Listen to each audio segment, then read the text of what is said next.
Welcome to Kenton's videos. Enjoy the video. In this video, I will show how to make chocolate mousse with KitKat. First, let's gather our ingredients. You'll need 200 grams of good quality dark chocolate and 100 grams of KitKat bars for that delightful crunch.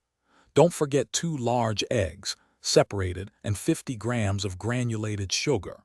Finally, have 250 milliliters of heavy cream chilled and ready for whipping. This combination ensures a rich and airy dessert. Now let's create our chocolate base. Gently melt the dark chocolate in a heat-proof bowl set over a saucepan of simmering water, ensuring the bowl doesn't touch the water. While that's melting, separate your 2 eggs, keeping the yolks and whites in separate bowls.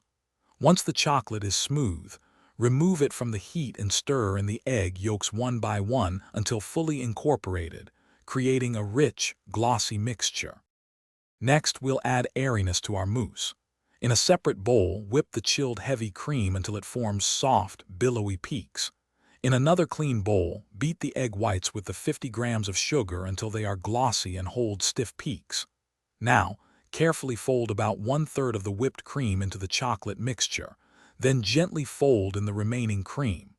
Finally, delicately fold in the stiff egg whites until just combined, preserving the airy texture.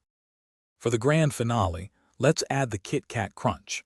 Roughly crush your 100 grams of KitKat bars into small, bite-sized pieces.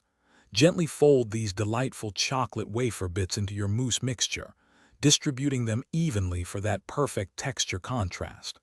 Spoon the mousse into individual serving glasses or a large bowl, then chill for at least 4 hours or preferably overnight to set perfectly. Don't forget to check the description for a link to the new Kindle Paperwhite, as well as other great deals.